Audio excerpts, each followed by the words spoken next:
ఇంట్లో ఒప్పుకోవట్లేదు అని చెప్పేసి నన్ను ప్రెషర్ చేస్తే నేను ఏం చేయలేను. నీ ఇంట్లో ఒప్పుకోవాల్సిన బాధ్యత నీది, మా ఇంట్లో ఒప్పుకోవాల్సిన బాధ్యత నాది.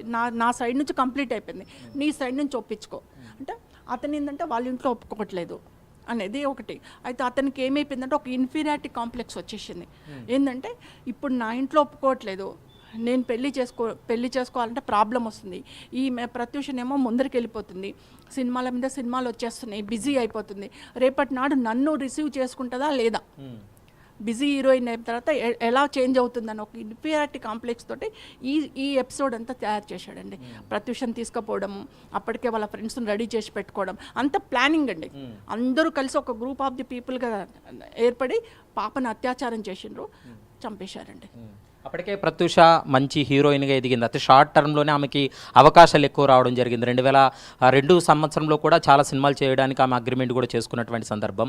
మరి ఆ ఎపిసోడ్లో మీరు ఇండస్ట్రీకి సంబంధించినటువంటి పెద్దలు మీకు సహకారం అందించారా? ఈ ఎపిసోడ్ అంతా కూడా ఇండస్ట్రీలో పెద్ద ఎత్తున చర్చ జరిగింది కదా? చర్చలు జరిగినాయి కానీ ఫలవంతం కాలేదు. అదండి, చర్చలు జరుగుతాయి, సమాజం కూడా చాలా చర్చలు చేస్తుంది కానీ ఫలవంతం కావు కదా. రిజల్ట్ రావాలా.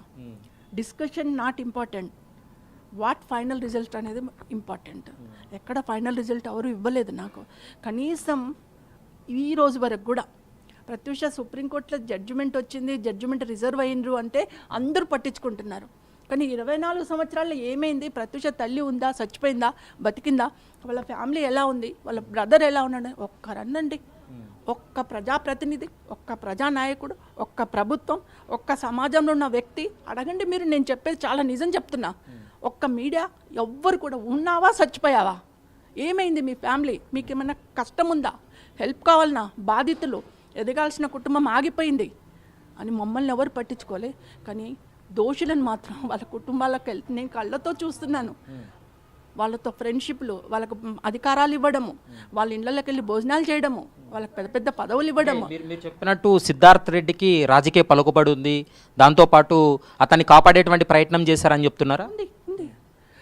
నేను ఎందుకంటున్నాను, అతనికి డబ్బులు ఉన్నాయి, బాగా పవర్ ఉంది, కంపల్సరీ నా మ్యానిపులేట్ అయింది ఇక్కడ. స్టార్టింగ్లోనే సిబిఐ ఎంటర్ కాకముందుకే, అది కూడా నేను కొట్లాడితే సిబిఐ ఎంటర్ అయింది. నేను పోరాటం చేసిన రాజకీయ నాయకులు ఆ రోజు రాజశేఖర రెడ్డి గారు కానీ, కల్వకుంట్ల చంద్రశేఖరరావు కానీ, చంద్రబాబు నాయుడు గారిని ముగ్గురిని కలిసా, నా బిడ్డకు సిబిఐని ఇవ్వండి, ఇన్వెస్టిగేషన్ చేయండి, నా బిడ్డ అన్యాయం జరిగిందని నేను పోరాటం చేస్తే చంద్రబాబు నాయుడు గారు ప్లీజింగ్ అయ్యిండు, సిబిఐకి ఇచ్చారు. అంటే చంద్రబాబు గవర్నమెంట్ ఉన్న సమయంలో సిబిఐకి కేసు ట్రాన్స్ఫర్ అయింది. సిబిఐ ఇన్వెస్టిగేషన్ నేను అనేది ఏంటంటే అంతకు ముందుకే మ్యానిపులేట్ అయిపోయినాయి. ఒక్క ఎవిడెన్స్ ఇవ్వలేదండి, అన్ని ఎవిడెన్స్ తారుమారు అయిపోయిన తర్వాత సిబిఐకి వచ్చింది. సిబిఐ వాళ్ళు మాత్రం ఏం చేస్తారండి మీరు చెప్పండి సార్? అన్నీ వెళ్ళిపోయిన తర్వాత సిబిఐకి ఏ ఎవిడెన్స్ ఇవ్వకపోతే సిబిఐ ఎట్టి ఇన్వెస్టిగేషన్ చేస్తుంది? సేమ్ నా పరిస్థితి, ఒక కన్న తల్లి పరిస్థితి ఏదో సిబిఐ పరిస్థితి అదే ఉంది. వాళ్ళు ఉన్న సాక్ష్యాలతోటి రిపోర్ట్ సబ్మిట్ చేశారు. ఆ సమయంలో కొన్ని సందర్భాల్లో మీకు కూడా బెదిరింపు కాల్స్ వచ్చాయని, ఈ కేసుపై పోరాటం చేయొద్దు అని చెప్పి కొంతమంది కాల్స్ చేసి బెదిరించారనేది పెద్ద ఎత్తున చర్చ జరిగింది. నిజంగా మీకు అలాంటి కాల్స్ చేసి బెదిరింపులకు దిగారా? స్టార్టింగ్లో వచ్చాయండి నాకు. అంటే కోర్టు మెట్లు ఎక్కక ముందుకు నేను ఇన్వెస్టిగేషన్స్కు అంటే పాప చనిపోయి నేను వచ్చిన తర్వాత డౌట్స్ క్లెయిమ్ అయినాయి పేపర్లలో, టీవీ ఛానల్స్లలో డౌట్స్ క్లెయిమ్ అయ్యే వరకు, అరే ఏమైంది, కొన్ని ఇన్వెస్టిగేషన్ చేద్దాం, నేను కూడా కొన్ని ఎవిడెన్స్ తీసుకుందామని చెప్పేసి నేను హాస్పిటల్కి వెళ్ళా, చూసా, అన్నిట్లలో మాట్లాడా.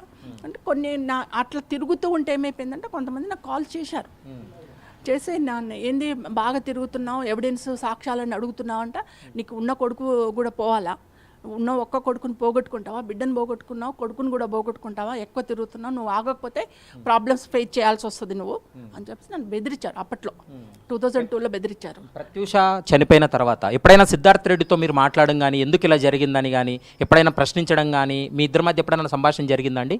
ఐ హేట్ అండి దట్ పర్సన్. బతుకున్నా సరే ఐ హేట్.